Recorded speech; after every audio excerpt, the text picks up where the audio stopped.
G'day everyone, Jake here, or Han Senchan, back with another video. Happy New Year to you all. 新年快乐. I'm a little bit late to the party. Yesterday was actually Chinese New Year, but better late than never, hey? I am currently in a town called Nayunzhen. It's in the southwestern province of Yunnan in China. I managed to find a lovely family of Dai and Wa ethnic minority to spend New Year's with, and I have a video about that coming up soon. Before I do that though, let's talk about what I plan to accomplish in this video, which is A, tell you guys Happy New Year, which I've already done. B, give you a bit of an update about what I've been up to for the last 2 weeks in China after my Taiwan trip. And then third, although I've had a lot of really cool experiences so far in these last 2 weeks, I've also had a couple of setbacks.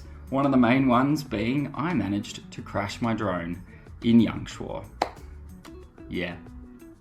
That sucked. I'll go into a bit more detail about how that happened and also my experience with DJI getting it repaired in China. So with that being said, let's get into the video.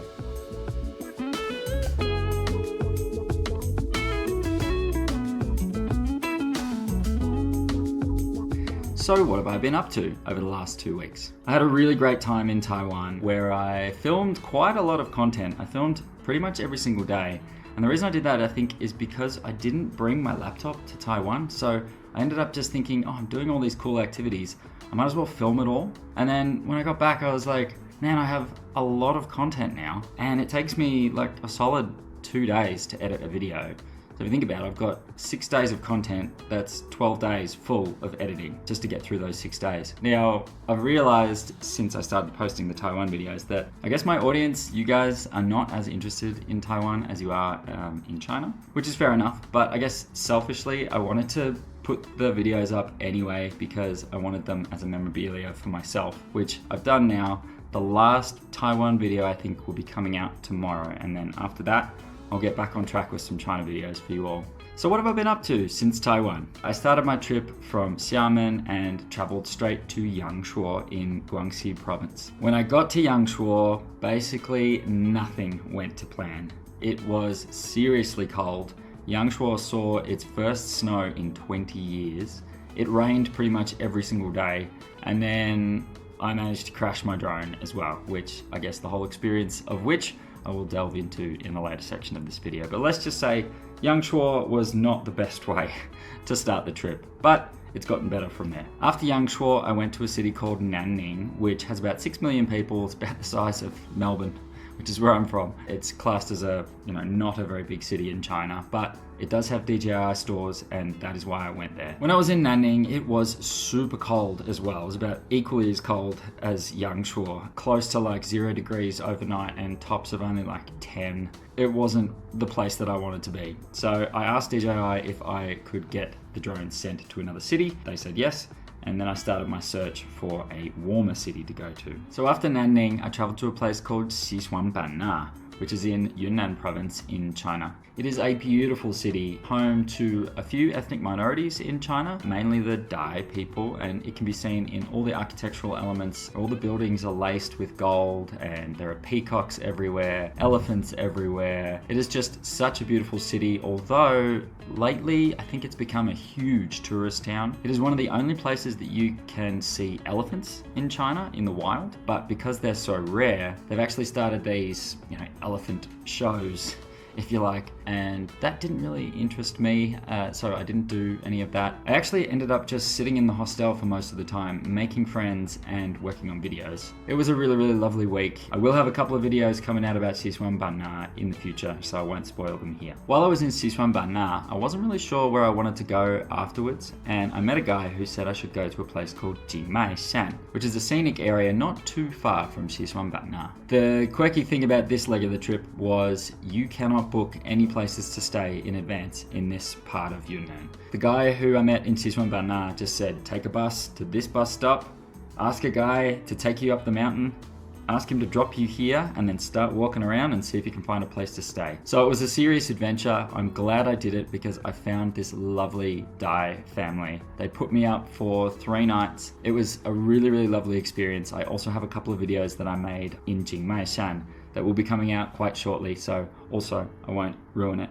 After Jingmai Shan, I've come to a place called Nayunzhen, which is a bus ride away. You can't get any trains out here. The public transport is few and far between. So another adventure trying to get out here. But when I got here, I met up with a family who is a friend of a friend that I made in Xishuangbanna. They are Wa and Dai ethnic minority, and they were kind enough to let me into their home during Chinese New Year, and we had dinner with them, and it was a pretty special experience. Although I couldn't really understand much of what they were saying. It's really interesting actually. All these ethnic minorities live in this one place in Menglian, and they all speak different native languages, but what's happened is because they've lived here for so long, they've created this localized area-based dialect that they all speak. So Wa can communicate with Dai, can communicate with Lahutsu, and so on and so on.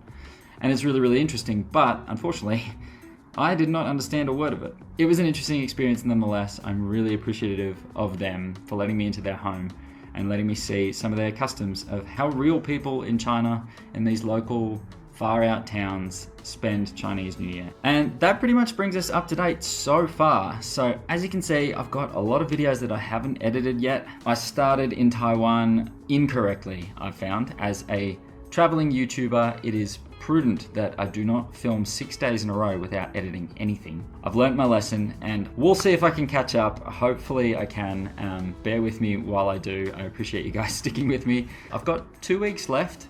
So 1 week in Taiwan. It's been 2 weeks already, and I've got 2 weeks left. I'm heading to Kunming tomorrow, and then I haven't decided where I want to go after that. I have a feeling I will come back down south because I'm not a fan of the cold. Lijiang, Dali, and Shangri-La, they're all super cold right now, so might be destinations for another trip. I do obviously have summer holidays as well as winter holidays, so I'm not too worried if I miss out on some of those places this trip, because I'll have another trip in the summer holidays that I can make up for it. Anyway, that is the rough plan for now, and let's get into the next part of the video. I'll tell you about what happened in Yangshuo.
Okay, we've just got down off the mountain, and we're about to jump back on our scooters, go back into Yangshuo.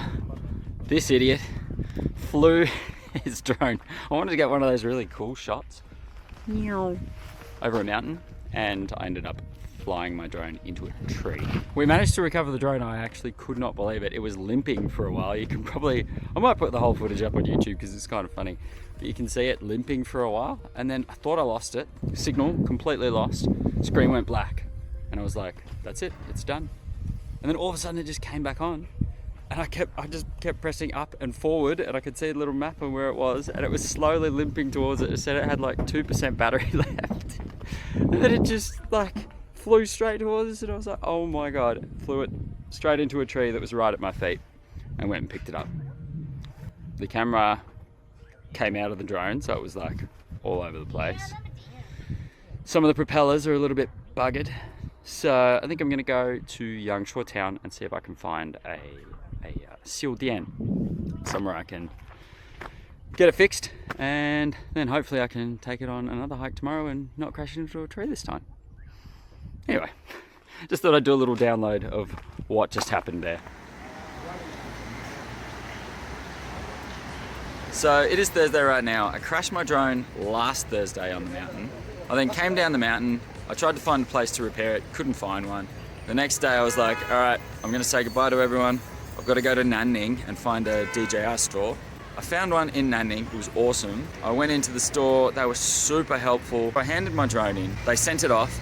I got the notification straight away through WeChat. Logged straight in with my phone number. It was already attached to my phone number. So all it said was just came up with my case straight away. Really, really basic. Just says, you know, sending, assessing, paying money, doing the repairs, and then sending it back. I got a notification on my phone almost immediately that the Kuwaiti had come to pick up my drone and take it to Chengdu. And then I got another notification the next morning at like 6 a.m. that it had already arrived in Chengdu. That's on a Sunday. I'm like, man, you guys just work. They did the assessment on Monday, I paid on Monday, and then they did the repairs on Tuesday. I got the notification last night that it had arrived here. So that's where I am now. I'm about to go into the DJI store, pick up my drone. The whole process took Saturday, Sunday, Monday, Tuesday, 5, not business days, days. The best part about all this was it cost me 125 yuan, including delivery. And I changed the delivery location midway to the other side of the country. It's almost worth flying to China to get your DJI repairs done here. The YouTube video I watched of another guy who had pretty much the same issue with his drone, he said that his cost something like 200 to 300 euro, which is like, I think that's like 500 Australian bucks. And I got mine done for 25 Australian dollars. All in all. They fixed it, they've sent it back. So let's go pick it up. I'm a happy chappy. That's the broken parts. So I got a whole new shell. These are my broken propeller blades. They're huge. It's like getting a new little toy. She's all better. Serious shout out to DJI here. This is not sponsored out of it.